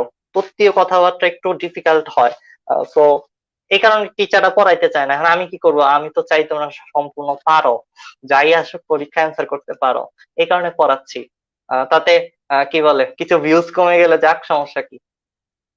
আর ভিউজ করে কমে গেলে যে আমি আমার চেহারা দেখাই তাহলে ভিউজ বাইরে যায়। ঠিক আছে। এখন আহ, সবাই বুঝতে পারছো যতটুকু বলেছি? একটু কমেন্টে জানাও তো। রাকিতা কি বলতেছে? রাকিতা তো একবারে শান্টিং দিচ্ছে, শাহিনুর রহমান ক্লাস কর, ক্লাস কর ভাই কর। আচ্ছা ঠিক আছে। এরপর রাকিতা আচ্ছা, রাকিতাকে বলছে করা লাগবেই। জোবাইদা বলেছে বুঝতে পেরেছি। বাকিদের কি অবস্থা, বুঝতে পেরেছো নাকি একটু জানাও কমেন্টে। তাহলে আমরা এই চ্যাপ্টারের সবচেয়ে ডিফিকাল্ট জায়গা যেখান থেকে ঘ নম্বর মানে সব থেকে ইম্পর্টেন্ট এবং বেশি নাম্বার আসবে সেই অংশটাই শুরু করব আর কি। তোমরা একজন মাত্র বুঝতে পেরেছো, বাকিদের কি অবস্থা? একজন বোঝে নাই কিছুই। হ্যাঁ, খুব অবভিয়াস ব্যাপার। যারা এখন বলার পরে বুঝতেছো না তাদের আরো আস্তে আস্তে বুঝাইতে হবে, সেটার জন্য টিউটোরিয়াল তৈরি করা আছে 3টা। তোমাদেরকে আমি এই ক্লাস শেষে লিংক দিয়ে দেবো, চিল, কোনো চিন্তা নাই, তোমরা বুঝতে পারবা। আর এরপরে না বুঝতে পারলে টেলিগ্রামে আমি আছি, সরাসরি আমাকে কল করো, আমি তোমার পার্সোনালি তোমার সাথে কথা বলে তোমার বুঝাই দেবো। এই তো রাকিতা বলেছে বুঝতে পেরেছি, থ্যাংক ইউ রাকিতা। তো চলো সামনে আগাই। এখানে আহ, একমুখীকরণ দেখানো হয়েছে। একমুখীকরণ নিয়ে আমি কথা বলবো না, আমি শুধু এইখানে আসবো। এটাকে বলা হয় পিএনপি ট্রানজিস্টর, মানে এবার 3টা পার্টকে একসাথে করে জিনিসটা বানানো হয়েছে। এটা এইভাবে না দেখি আমি তোমাদের যদি এখানে আলাদাভাবে এঁকে দেখাই তাহলে বেটার হবে আই থিংক। চলো আঁকিবুকি করি। এখানে একটা পি টাইপ বস্তু, এখানে একটা এন টাইপ বস্তু, এখানে আরেকটা বড় আরেকটা বস্তু রাখা হয়েছে, মানে পি টাইপই আরেকটা বস্তু রাখা হয়েছে। তাহলে এটা পি টাইপ, এটা এন টাইপ, এটা পি টাইপ। তো পি টাইপ মানে হলো এইদিকে কি আছে, হোল আছে। তো আমি হোল গুলা আঁকলাম, হোল মানে প্রোটন। এইখানে এই পুরো চ্যাপ্টারে হোল বলতে বোঝায় পজিটিভ চার্জ, আর এইখানে পজিটিভ আছে হোল আছে, তো হোল আঁকলাম। যদি এইভাবে আঁকে না, জিনিসগুলো আঁকার সিস্টেম আছে, ওই যে আমি নোটের মধ্যে দিয়ে দেবো। আর নেগেটিভ টাইপ মানে হলো ইলেকট্রন আছে, এইভাবে আঁকলাম। এখন দেখো আমরা যদি কানেকশন দেই, পি টাইপের সাথে এইভাবে একটা কোষের কানেকশন দিচ্ছি, মানে কোষের পজিটিভ প্রান্ত এখানে লাগিয়ে দিচ্ছি, আর এইভাবে একটা কানেকশন দিলাম। তো তোমাকে যদি একটু চিন্তা করতে বলা হয় এইখানে কি কানেকশন হয়েছে, এই ডানের পিটা ভুলে যাও, এটা ভুলে যাও, এখানে কি কানেকশন হয়েছে, এটা কি ফরওয়ার্ড বায়াস নাকি ব্যাকওয়ার্ড বায়াস, মানে এটা কি সম্মুখী ঝোঁক নাকি বিমুখী ঝোঁক। যখনই দেখবা পি মানে এরকম ত্রিভুজকে বলা হইতেছে পি আর এটা হলো এন, যখনই দেখবা এইদিকে কারেন্ট যাওয়ার চেষ্টা করতেছে তখনই বলবা যে এটা ফরওয়ার্ড বায়াসে আছে। মানে পি এন জংশনের মধ্যে পি থেকে এন এর দিকে কারেন্ট যখন যাবে তখনই ধরে নিবা যে এটা সম্মুখী ঝোঁকে আছে, এটা পসিবল। সেমিকন্ডাক্টরের মধ্যে এই দিক দিয়ে কোনোদিনও কারেন্ট যাবে না, যতক্ষণ পর্যন্ত এটা নষ্ট না হবে ততক্ষণ কিছুতেই কারেন্ট যাবে না। অনেকটা বলতে পারো এটা হলো একমুখী সুইচ, এদিকেই যায়, এদিকে আসে না কারেন্ট। ঠিক আছে। তো এইদিকে তাকিয়ে দেখো কারেন্ট এইদিকে যাইতে চাইতেছে, তার মানে কি এই পিএন ডায়োডটা অ্যাক্টিভ আছে, সম্মুখ ঝোঁকে আছে, এই কথা বোঝাইতে চাচ্ছিলাম। এরপরে আসো এইদিকে দেখো, এইদিকে এইদিকে তার দিয়ে আরেকটা কোষের সাথে আমি যুক্ত করে দিচ্ছি। এখানেও একই রকম কোষ দিলাম, কিন্তু এটা নেগেটিভ প্রান্তের সাথে পি যুক্ত হয়েছে। এখন যদি তোমাকে বলা হয় এইটা ভুলে যাও, শুধু এই অংশটা দেখতে বলতে বলা হয় তোমাকে, এই অংশটা এটা কেমন বায়াসে আছে, অ্যান্সার হইলো এটা নেগেটিভ বায়াসে আছে। মানে কারেন্ট এই দিক দিয়ে যায়, কোনোদিনও এইভাবে আসবে না। কারণ কি? কারণ হইলো দেখো, নেগেটিভ প্রান্ত পজিটিভে লাগাই দিছো, মানে ছেলেদেরকে গার্লস স্কুলের খবর দিয়ে দিছো। তাই ছেলেরা আর এদিকে কষ্ট করে নদী পার হয়ে কোনো মেয়েদের সাথে দেখা করতে যাবে না। আর নেগেটিভ চার্জের সাথে তুমি এখানে পজিটিভের কানেকশন করে দিছো, মানে মেয়েদের একটা বয়েজ স্কুলের খবর দিয়ে দিছো। তাই ছেলেরা এদিকে চলে আসবে, মেয়েরা ওইদিকে চলে আসবে, এইখানে কোনো প্রবাহ চলবে না। That's the clear thing. এখন তোমাদের যে ব্যাপারটা বুঝতে হবে সেটা হলো, এই জিনিসটা দুইটা দুইটা না, পুরো জিনিসটাকে একসাথে ব্যাখ্যা করতে হবে। এটাকে বলা হয় তিনটা জিনিস, মানে ট্রানজিস্টর। পিএনপি ট্রানজিস্টরের মেকানিজম ব্যাখ্যা করো। তোমাকে প্রশ্নে বলবে প্রথমে খ নম্বরে ডায়োডের জিনিসপত্র ব্যাখ্যা করো, গ নম্বরে ডায়োড ট্রানজিস্টর দিয়ে অঙ্ক করো, ঘ নম্বরে বলবে দুইটা ডায়োডের একসাথে মিক্স করে একটা ট্রানজিস্টর বানানো হইলো, এটার মধ্যে তোমাকে ব্যাখ্যা করতে বললো যে কিভাবে কারেন্ট গুলা পাস হইতেছে। তখন তোমার গ নম্বর না, ঠিক ঘ নম্বরে সবচেয়ে বেশি মার্কটা এটা ব্যাখ্যা করার মাধ্যমে পাবা তুমি। তো এটার ব্যাখ্যা বই থেকে দেখলে তোমরা ঘোড়ার ডিম বুঝতে পারবা, এটা নিশ্চিত থাকো।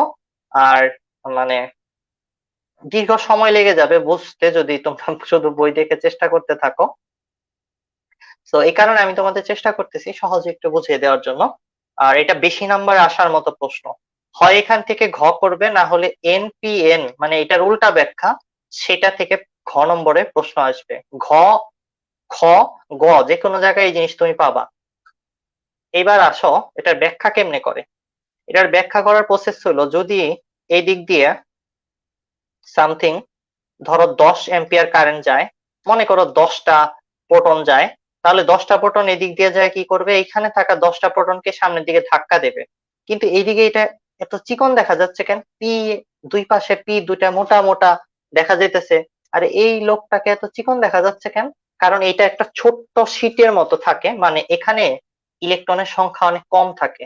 তা আমি যদি আঁকি এভাবে করে, তো মনে করো এখানে মাত্র ইলেকট্রন আছে একটা দুইটা তিনটা।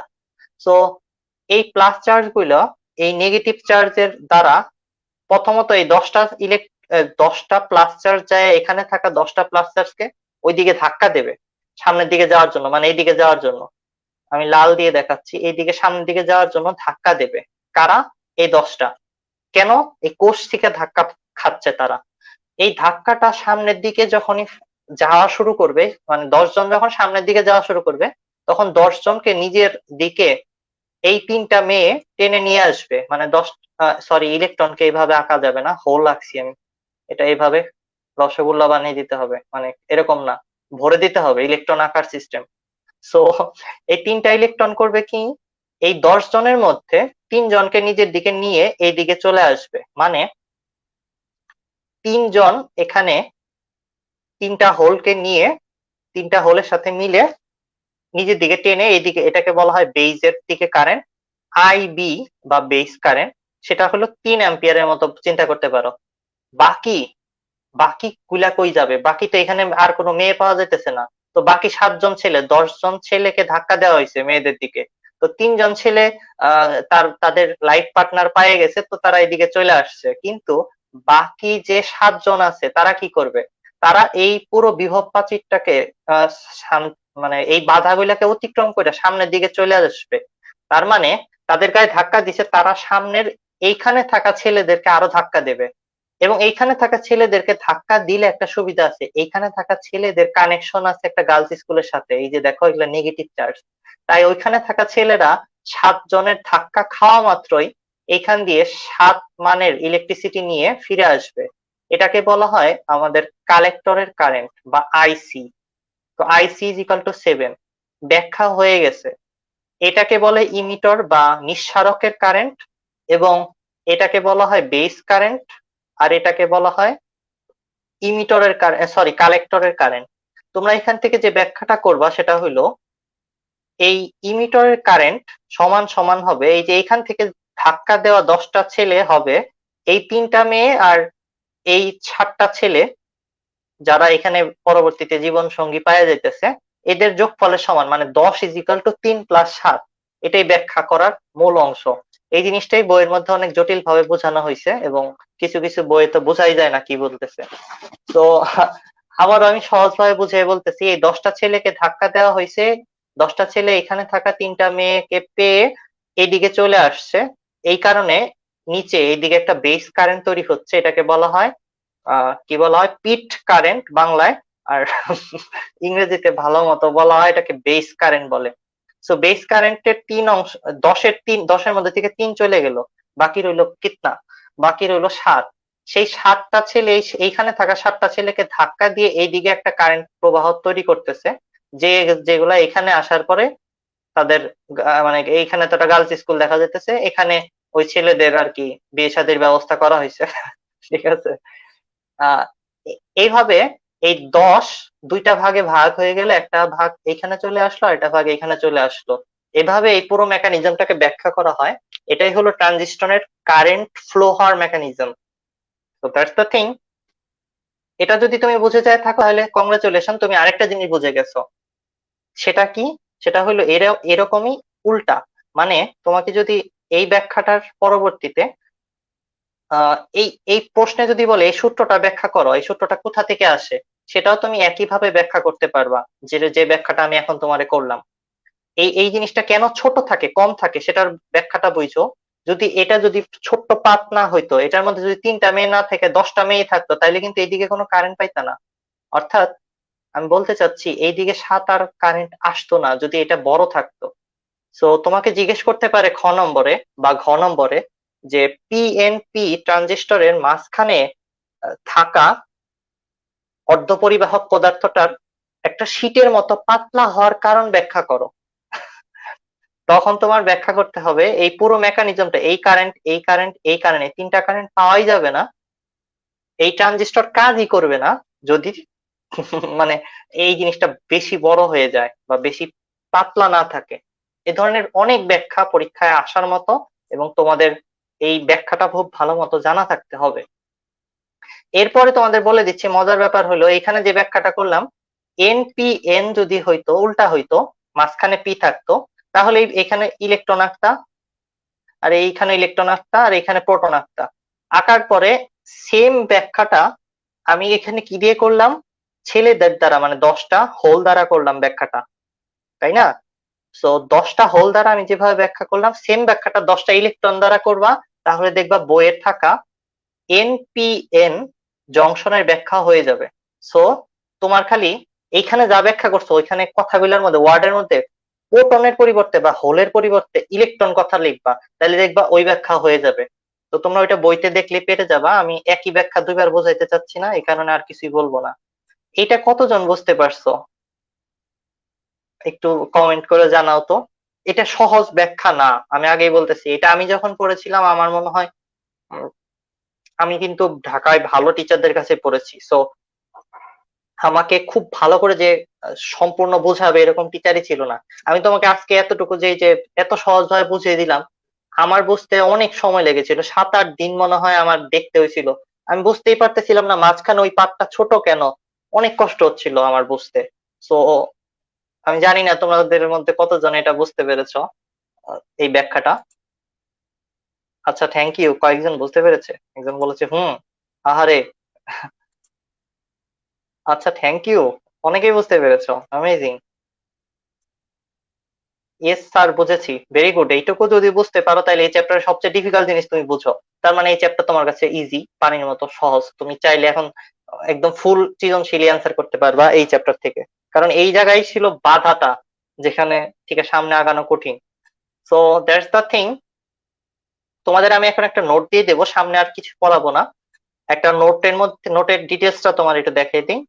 তোমাদের পরীক্ষায় ঘ নম্বরে আসার মতো আরেকটা ইম্পর্টেন্ট অংশ ব্যবহারিক অংশের ভিতর আছে, সেটার একটা খুব কালারফুল সুন্দর একটা নোট আছে, সেটা তোমাদের আমি দিয়ে দেব।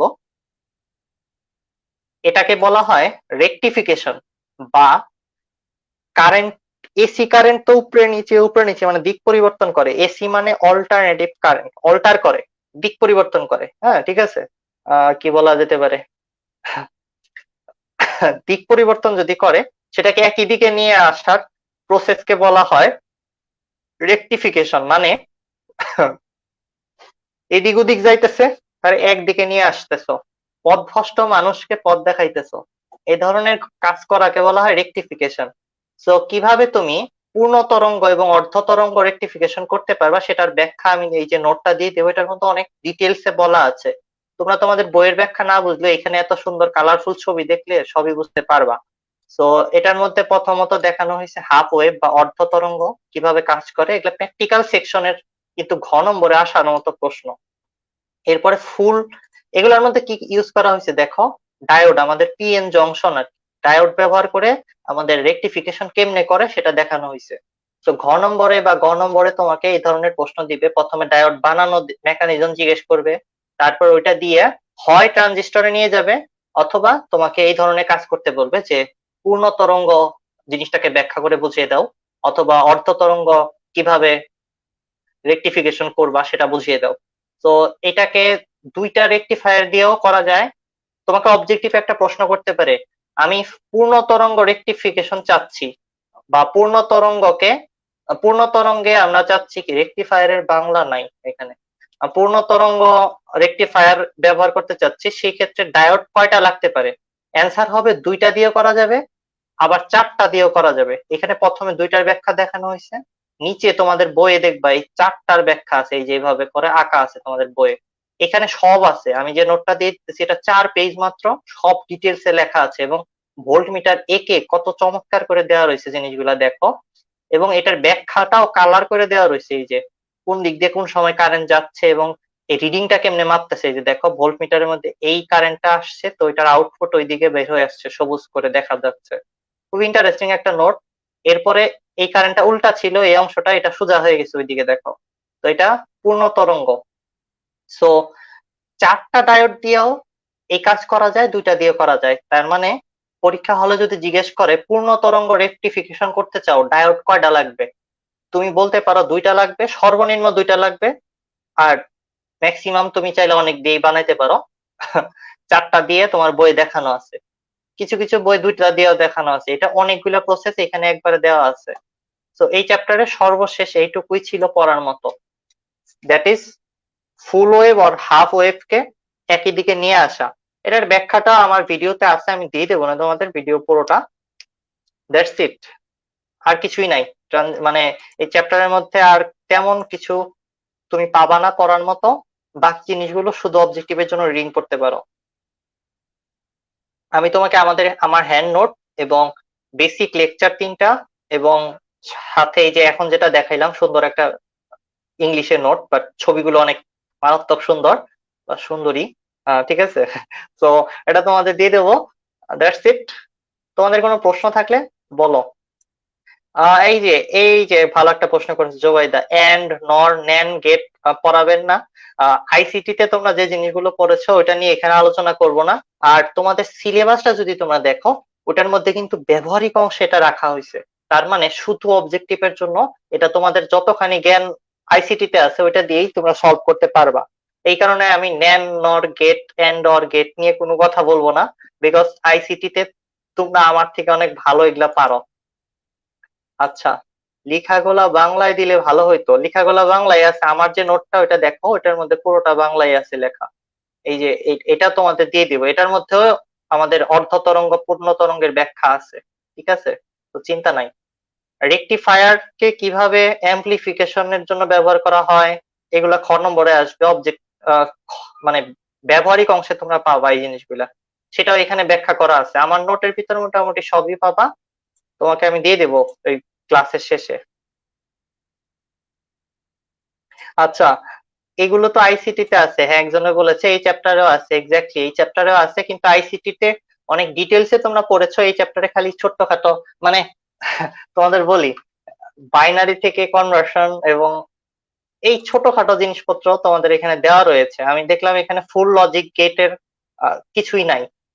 এই যে দেখো কি রয়েছে, আমি তোমাদেরকে সিলেবাসটা দেখাই। তোমাদের সিলেবাসের মধ্যে এই যে 13 নম্বরে, তাও ব্যবহারিক সেকশনে, এই যে দেখো ব্যবহারিক ব্যবহারিক লেখা রয়েছে যে সেকশনটাতে, সেটার ভিতরে সব শেষে এই যে NAND gate, OR gate, XNOR, AND gate লেখা রয়েছে। এগুলো অনেক বেশি ভিডিও টিউটোরিয়াল পাওয়া যায় ইউটিউবে। এগুলো নিয়ে আমি এখন কোনো কথাই বলতে চাচ্ছি না। এই যে দেখো পুরো ব্যবহারিক অংশের মধ্যে এই জিনিসগুলো রাখা হয়েছে। সো এই কারণে আমি এটাকে বেশি ইম্পর্টেন্ট দিচ্ছি না, কিন্তু অবজেক্টিভের জন্য কিন্তু তোমাদের লাগবে। সো আইসিটি টিচারকে ধরবা। আর আমি বলবো যে এখানে ক্যালকুলেটর ব্যবহার করে সরাসরি বাইনারি থেকে ডেসিমালে কনভার্সন যা আছে ওগুলা করে ফেলবা। ক্যালকুলেটরের মধ্যে হেক্সাডেসিমাল পর্যন্ত সবকিছু করা যায়। So that's the thing.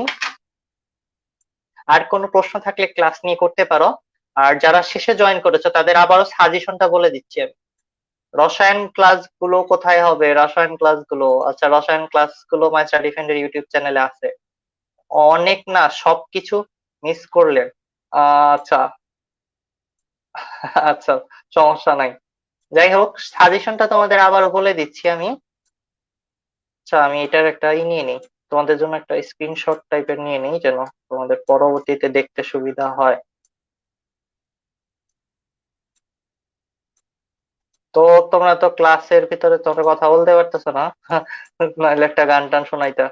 আহ এখানে ক্লাসে কে কে আছো? জোবাইদা, একটা গান শোনাও। আচ্ছা, এরপর তোমাদের পরীক্ষা নিয়ে কিছু কথাবার্তা বললো, পরীক্ষা নিয়ে একটু কি বলে প্রয়োজনীয় গুরুত্বপূর্ণ কথাবার্তা কিছু বলবো তোমাদের। তোমরা থাকো ক্লাসেই। স্ক্রিনশট গুলা নেওয়া হয়েছে। সাজেশনটা তোমাদের আবার একটু বলে দিচ্ছি, যারা যারা ভুলে গেছো যে কি কি সাজেশন ছিল। এই পুরো চ্যাপ্টারটা তৈরি হয়েছে মাত্র 3টা পার্ট নিয়ে।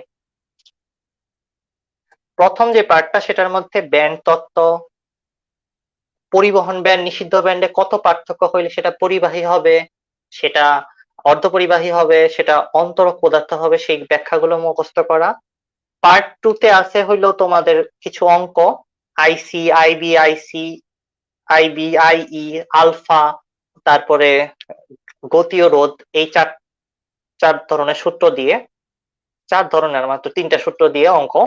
তারপর তৃতীয় পার্টে অনেক ব্যাখ্যামূলক জিনিস আছে, কিভাবে তুমি ডায়োড তৈরি করবা, কিভাবে ডায়োডের কার্ভটা তৈরি হয়, ডায়োডের মধ্যে তুমি সম্মুখ ঝোঁক দিলে কেমনে কারেন্ট যাবে, বিমুখী ঝোঁক দিলে কেমনে কারেন্ট আসবে, তারপরে জেনার ক্রিয়া কি, এই জিনিসগুলোর ব্যাখ্যা। তারপরে কিভাবে তুমি রেকটিফায়ার কাজ করে সেটার মেকানিজম কি, এবং রেকটিফায়ার দ্বারা তুমি কিভাবে আহ কি বলা যেতে পারে অ্যাম্পলিফিকেশন করতে পারো শব্দকে বা তরঙ্গকে। এরপর তুমি কিভাবে একমুখী তরঙ্গ তৈরি করতে পারো, অল্টারনেটিং কারেন্টকে, মানে যেটা এদিক ওদিক যায় দুই দিকে, সেটাকে একদিকে নিয়ে আসতে পারো। সেই ব্যাখ্যাগুলো হলো ঘ নম্বরের জন্য ইম্পর্টেন্ট এই চ্যাপ্টারে, তত্ত্বীয় পদার্থবিজ্ঞানের দিক থেকে। তো এটা হলো তৃতীয় নম্বর পার্ট। এই 3টা পার্টের মধ্যে মাত্র 2টা পার্ট পড়তে হবে যদি তুমি শুধু অবজেক্টিভ দিতে চাও, পার্ট 1 এন্ড পার্ট 2। আর পার্ট 3, অর্থাৎ যে ডিফিকাল্ট ব্যাখ্যাগুলো আমি পড়ালাম শেষের দিকে, সেটা লাগবে যদি তুমি ঘ নম্বরও অ্যান্সার করতে চাও, মানে সৃজনশীল দিতে চাও। That's the suggestion. সো সব শেষে তোমাদের কিছু গান পারি না, জবাইদা বলতেছে গান পারি না। আচ্ছা, আর এখানে কে বলতেছে আহ, ঢা- দেখা হলে গান শোনাবো ভাইয়া। ঠিক আছে Shanta, thank you so much. But এখন আপনি একটা গান শোনাই খাইছে, কি বলে এইসব কথা? ওইটাই শোনান সুন্দর করে। আচ্ছা, জোবাইদা বলতেছে পারি না, ওইটাকে শোনাইতে বলতেছে। আচ্ছা, তোমাদের সবশেষে যে কিছু কথা বলতে চাচ্ছিলাম, যেটা নিয়ে আরো ডিটেলসে কথা হবে। পরীক্ষা যতই সামনে আসবে তখনই মনে হবে তোমার যে পরীক্ষা আসতেছে আর মাত্র কয়েকদিন বাকি। তো কেউ যদি তোমাকে বলে কাউন্টডাউন শুরু হয়ে গেছে আর মাত্র কয়েকদিন বাকি, সে কথাগুলোকে জেনারেলি করবা না বা নিবা না। 1 নম্বর কথা, বিকজ এটা তোমাকে হাইপার টেনশনে নিয়ে যাবে, অযথা টেন্স করবে। আর পরীক্ষা আসতেছে, অবশ্যই পরীক্ষা দিবা, কিন্তু একটা কথা ভিন্ন ভাবে শুনো, সামনে যে পরীক্ষাটা আসতেছে ওর থেকে অনেক বড় পরীক্ষা হলো অ্যাডমিশন টেস্ট। সো তোমরা যদি এখন এই পরীক্ষার মধ্যে প্রেসারাইজ থাকো, তাহলে অ্যাডমিশন টেস্টের মধ্যে যে পরিমাণ পড়তে হবে সেটা তুমি কোনোদিনও পারবা না পড়তে। সো সামনে যে পরীক্ষাটা আসতেছে এখন থেকে এটা রেস্ট মোডে দাও। তার মানে আসল যে পড়াশোনাটা করতে হবে সেটার একটা ন্যূনতম পড়াশোনা করে তুমি এ প্লাস পাবা। তাই এ প্লাস পাওয়াটাকে একটা নিউট্রাল, মানে যে ব্যাঙের শীত নিদ্রা বলে না, একদম শান্তভাবে ঠান্ডার মধ্যে পরীক্ষাটা দিয়ে ফেলো। তোমরা খুব রেস্ট মোডে থেকে পরীক্ষা দাও, কারণ এই সিলেবাসটাও ছোট এবং সামনে যে ফাইট করতে হবে সেটার জন্য প্রস্তুতি নাও। এই পুরো পরীক্ষাটা তোমাদের জীবনের একটা ভ্যাকেশন হিসেবে ধরো, মানে এটা হলো একটা রেস্ট করার টাইম। সামনে যে অ্যাডমিশন টেস্টের জন্য 2 থেকে 3 মাস তোমার ট্রেনিং চলবে, সেটা কিন্তু ইন্টেন্স ট্রেনিং। মানে শরীর যেরকম কাজ করতে হবে, মাথাও সেরকম কাজ করতে হবে এবং চরম ভাবে খাটতে হবে। সামনের দিকে এত সহজে সাজেশন দিয়ে পার পাওয়া যাবে না। তোমারে যা পড়াই নাই সব পড়তে বলবো আমি সামনে। তো সামনে অ্যাডমিশনের ট্রেনিং ও তোমাদের এই গ্রুপের মধ্যে আমি রান করাবো। So happy news, good news আর কি এটা। আর অ্যাডমিশনের ট্রেনিং এর সময় অনেক পেইন হবে, তখন ফিজিক্স কেমিস্ট্রি ম্যাথ 3 ধরনের ক্লাসই আমি তোমাদের নেব। তো তোমরা যারা ভাবতেছ এই পরীক্ষাটা আহামরি একটা কিছু, তাদের আগে বলতেছি একদম চিল মোডে পরীক্ষা দাও। এটা মনে করো জাস্ট একটা রেস্ট করার সময়, সামনে অনেক পড়াশোনা করা লাগবে, সেটার জন্য এখন জাস্ট একটু চিল করে নাও। এই পুরো পরীক্ষার সময়টা তোমার চিল করার সময় বলতে পারো, সামনের বিশেষ পরীক্ষাটার জন্য। আর না হলে এই পরীক্ষা নিয়ে যদি ভয় পাও, তাহলে সামনে তো আর কিছুই টিকার কিছু থাকবে না। আর কাউন্টডাউন শুনবা না মানুষের কথা, যে আর মাত্র কয়েকদিন বাকি, আর কিছুদিন পরে পরীক্ষা শুরু, এই সমস্ত ফালতু কথা শুনলে দেখবা কিছুই পড়া হইতেছে না। Just মনে হবে যে দিন চলে যেতেছে, আমি তো পারতেছি না, কিছুই বাকি নাই। তুমি তোমার ক্যাপাসিটি অনুযায়ী কাজ করো, মানে তোমার কাছে দিনে যত ঘন্টা সময় আছে সেটাকে প্রপারলি ইউজ করো। That's the thing. তোমার দায়িত্ব তুমি পালন করো, সময় সময়ের মতো যাবে, তোমার এটা নিয়ে চিন্তা করার কিছু নাই। যদি তুমি তোমার ঘর থেকে বের হয়ে 1 কিলোমিটার দূরে থাকা তোমার কলেজে কেমনে যাবা সেটা চিন্তা করতে থাকো, তাহলে তুমি প্রত্যেকটা পা আস্তে আস্তে দিবা, তাহলে তোমার সময় আরো বেশি লাগবে পৌঁছাইতে।